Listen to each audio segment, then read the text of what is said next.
रामचरितमानस एक ऐसा मानसरोवर है जहाँ बहुत अनुशासन नहीं चाहिए पढ़ने के, बहुत कोई वर्जनाएं नहीं है, बहुत बड़ा कोई विधान नहीं है। एक ऐसा सद्ग्रंथ, एक ऐसा निचोड़, ऐसा सार तत्व समग्र मानस का, समग्र सनातन विचार और विमर्श वांग्मय ईश्वरत्व का और विधि विधान पद्धतियों का, जिसमें हमें कुछ भी वर्जनाओं की आवश्यकता नहीं होती। तुलसीदास जी ने इसलिए इसमें इसका नाम मानस दिया, श्री रामचरितमानस।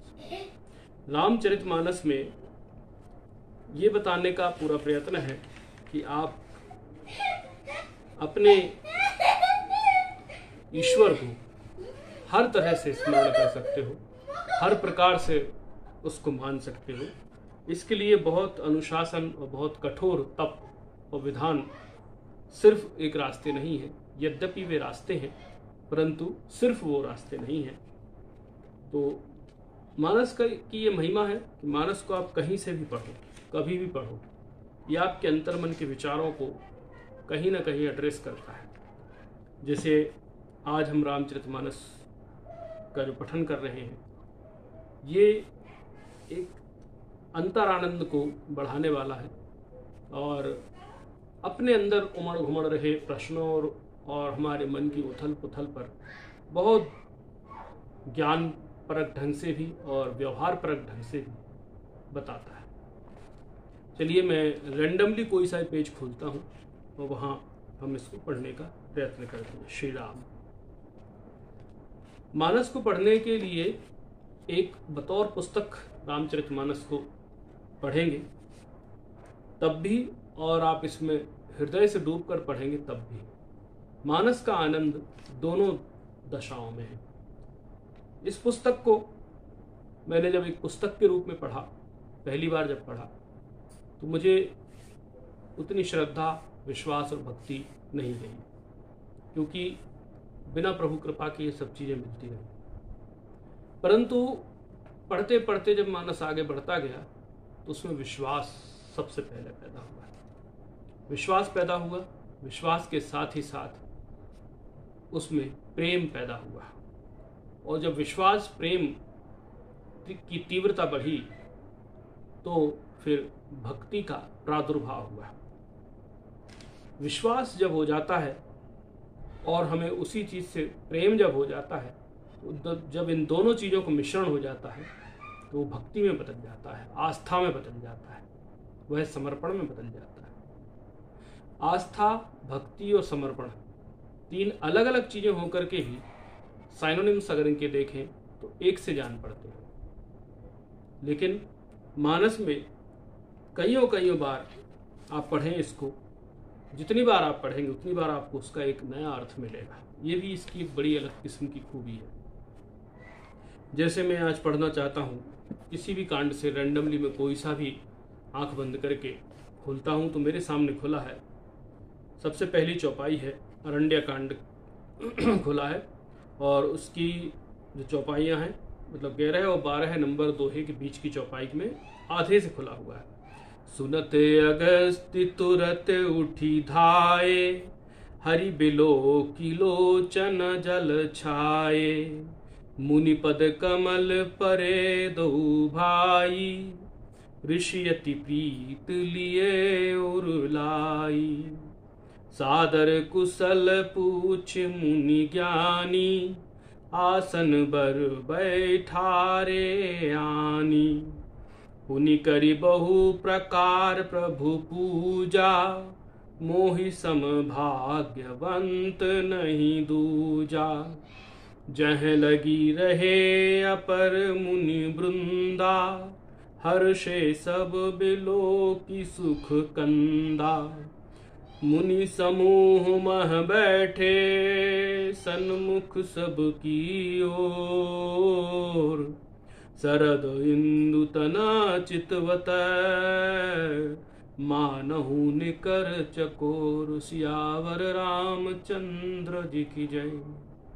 अतुलित बल अतुलित प्रभुताई, मैं मतिमंद जान नहीं पाई। श्री राम।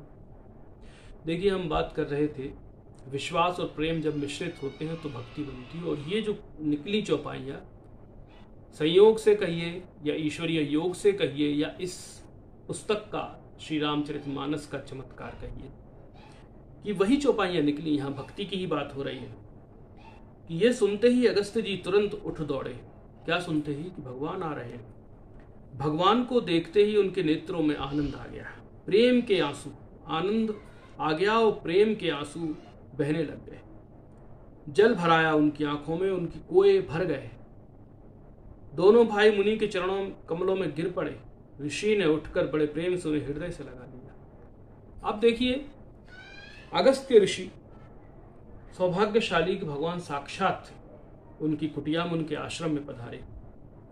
और होता यह है कि वो मानव लीला में है, भगवान नर लीला में है, तो वो खुद ऋषि के चरणों में गिर पड़ते हैं। और फिर आगे ज्ञानी मुनि ने आदरपूर्वक कुशल पूछकर उनको लाकर श्रेष्ठ आसन पर बिठाया। फिर बहुत प्रकार से प्रभु की पूजा करके कहा, मेरे समान भाग्यवान आज दूसरा कोई नहीं है। वहां जहां तक जितने भी मुनि, अन्य मुनि भी थे, मुनिगण थे, सभी आनंद कंद श्री राम जी के दर्शन करके हर्षित हो गए। मुनियों के जो समूह था, श्री रामचंद्र जी सबकी ओर सन्मुख होकर बैठे हैं। यानी कि प्रत्येक मुनि श्री रामचंद्र जी के अपने ही सामने मुख करके बैठे दिखाई देते हैं। सब मुनि टकटकी लगाए उनके मुख को देख रहे हैं। ऐसे जान पड़ता मानो चकोरों का समुदाय शरद पूर्णिमा की चंद्रमा की ओर देख रहा हो। अब ये जो सिर्फ और सिर्फ मैंने 5 चौपाइयां और एक दोहा पढ़ा है, इन 5 चौपाई और एक दोहे में आप देखिए किस तरह से भक्ति का रस बह रहा है। मुनि अगस्त्य ही नहीं, वहां पर और भी कई मुनि हैं। नाना मुनि पूरे जंगल में, वन क्षेत्र में थे, जो कि राम जी जब निकले थे वनवास के लिए तो उन्होंने यही 2 बातें कही थी कि वहां पर मुझे मुनियों की सेवा का, तपस्वियों की सेवा का अवसर मिलेगा।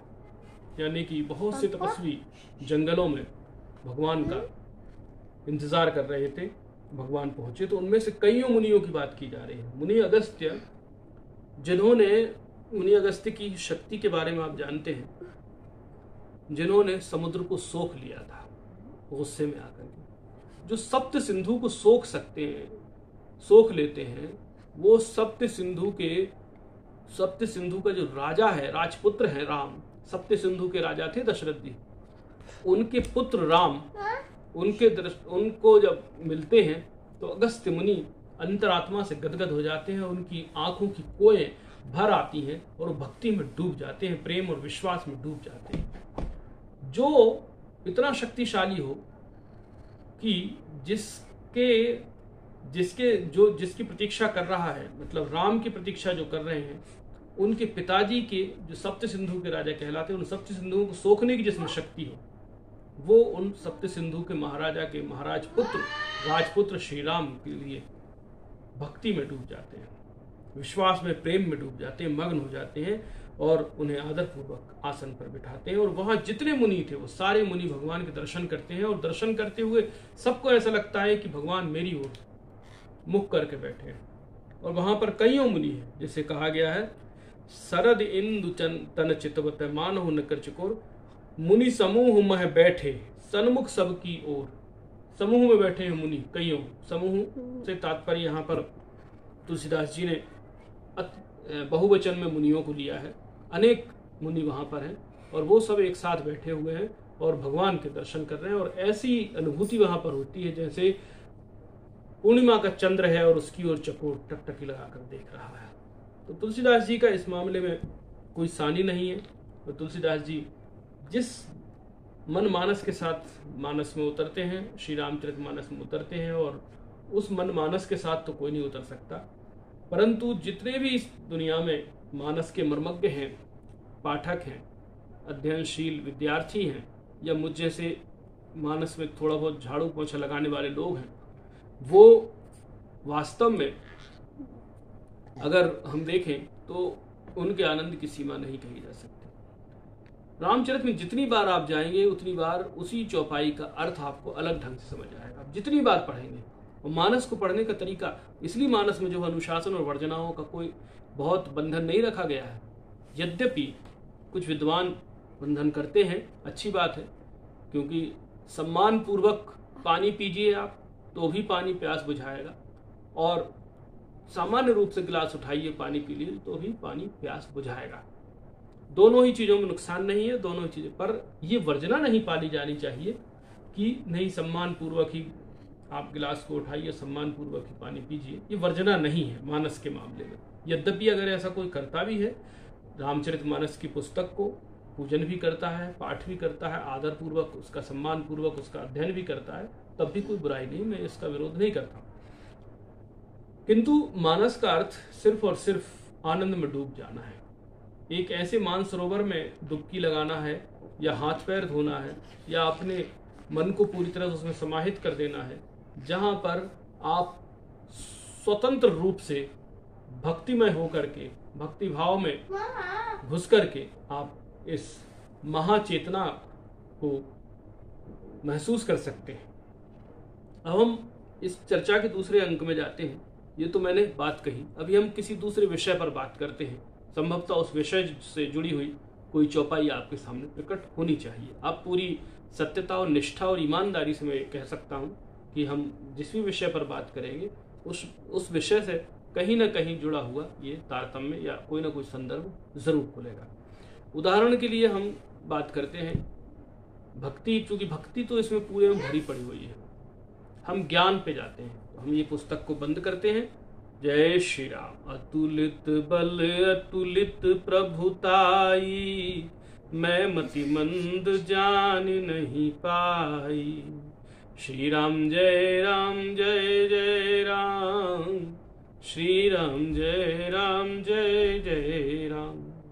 ये मैंने बहुत ही बंद करके किताब को खोला है, और जब किताब खोली है तो मेरे सामने अयोध्या कांड का 83वां दोहा के बीच की चौपाइयाँ हैं। 6 चौपाइयाँ मेरे सामने खुली हैं। चलत राम लखी अवध अनाथा, बिकल लोग सब लागे साथा। कृपा सिंधु बहु विधि समुझावहि, फिरहि प्रेम बस पुनि फिर आवहि। लागति अवध भयावनी भारी, मानहु काल राति अंधियारी। घोर जंतु समपुर नर नारी, डर पहिए कहिए कनिहारी। घर मसान परिजन जनु भूता, सुत हित मीत मनहु जमदूता। बागन बेटप बेल कुम्हिलाही, सरित सरोवर देखी न जाही। हये गए कोटिन केली मृग, उर पशु चातक मोर। पिकरथांग सुख सारिका, सारस हंस चकोर। सियावर रामचंद्र जी की जय। प्रसंग ये है कि भगवान को वनवास हुआ है, और वनवास के बाद पूरी अयोध्या की जो हालत है, अयोध्या के जो प्रेमाश्रयी, प्रेम निर्भर भगवान, प्रेम निर्भर नागरिक जो हैं, वो ईश्वर पर अवलंबित हैं, राम पर अवलंबित हैं। श्री रामचंद्र जी जाते हुए अयोध्या को अनाथ होते हुए देखकर सब लोग व्याकुल होकर उनके साथ हो लिए। कृपा के समुद्र श्री राम जी उन्हें बहुत तरह से समझाते हैं, तो वे अयोध्या की ओर लौट जाते हैं, परंतु प्रेमवश फिर लौट पड़ते हैं। अयोध्यापुरी बड़ी डरावनी लग रही है, मानो अंधकारमयी काल रात्रि हो। नगर के नरनारी भयानक जंतुओं के समान एक दूसरे को देखकर डर रहे हैं। घर शमशान, कुटुंबी भूत प्रेत और पुत्र हितैषी और मित्र मानो यमराज के दूत हैं। बगीचों में वृक्ष और बेलें कुम्हला रही हैं। नदी तालाब ऐसे भयानक लगते हैं कि उनकी ओर देखा भी नहीं जाता। करोड़ों घोड़े हाथी, खेलने के लिए पाले हुए हिरन, नगर गाय बैल बकरी आदि पशु पपी हे मोर कोयल चकवे तोते मैना सारस हंस और चकोर सब व्याकुल है। तो ये 6 चौपाई और 1 दोहे के बीच में जो निकल कर आया है, जैसे हमने बात शुरू की थी कि कहीं से भी आप चौपाई उठाइए उसके अर्थ अनेक निकलेंगे। यहां अर्थ निकलता है कि भगवान के प्रेम में के अधीन सारा नगर उजड़ सा गया है और भगवान के साथ सब के सब चलने को तैयार हो रहे हैं। तो भगवान उनको समझाते हैं, उनमें ज्ञान की ज्योति जलाते हैं, परंतु वो तो भक्ति में आकंठ और पूरी तरह से परिपोषित हैं, भक्ति के अंदर डूबे हुए हैं। वो कैसे इस बात को समझना चाहें और क्यों समझना चाहें? जिस विधाता के लिए दुनिया इतने तप तपस्वन साधना करते हैं, वो विधाता हमारे नगर में जन्मा हो और वो विधाता हमारे नगर को छोड़ के जा रहा हो और वो विधाता वनवास जा रहा हो और हम हमारे रोटी पानी भाजी के लिए हम अपने नगर में रहें, तो हमसे बड़ा मूर्ख हम समान पशु नहीं होगा कोई। तो हम पशु भी नहीं कह सकते। यहाँ पर आप देखिए तुलसी ने किस तरह से बात को रखा है। क्यों नहीं कह सकते हम कि हमसे बड़ा कोई मूर्ख नहीं होगा? क्योंकि तुलसी कहते हैं यहाँ पर कि घोड़े हाथी और खेलने के लिए पाले गए मृग या चकोर पंछी तोते मैना सारस हंस आदि भी बुरी तरह से व्याकुल हैं। तो आप तुलना किससे करेंगे? अयोध्या के लोग की तुलना किससे करेंगे आप? वो रामाश्रयी हैं, राम निर्भर हैं, राम पर ही अपने जीवन को समर्पित कर चुके हैं। तो यहाँ जो ज्ञान का तंतु है वो ये खुलता है कि ये सच है कि राम वनवास जा रहे हैं अयोध्या को छोड़कर, परंतु आतुर व्याकुल नगरवासी उनके साथ जाना चाहते हैं, सारे ज्ञान को भुलाकर जाना चाहते हैं। अंततः इसकी जब आगे चौपाइयाँ हम पढ़ेंगे, आगे जब हम इस प्रसंग में बढ़ेंगे तो हम पाएंगे कि भगवान राम बमुश्किल उनको फिर छोड़कर जा पाते हैं। जब वो सो जाते हैं रात्रि में विश्राम के लिए, तब राम जल्दी जल्दी सुबह सुबह उठ कर के निकल जाते हैं और जब सारे अयोध्या के लोग उठते हैं तो वो व्याकुल हो जाते हैं। उनको नहीं सूझ पड़ता है कि भगवान कहाँ गए, क्या हुआ। तो ये जो प्रेम का महाग्रंथ है, भक्ति का जो महाग्रंथ है, इसको जितनी बार पढ़िए आपको उतना आनंद आएगा। अलग अलग ढंग से पढ़िए और इसको समझने की कोशिश कीजिए। बस इतना ख्याल रखिए कि कुतर्क मत कीजिए, भक्ति में डूबकर आनंद के साथ पढ़िए, आपको मजा आएगा।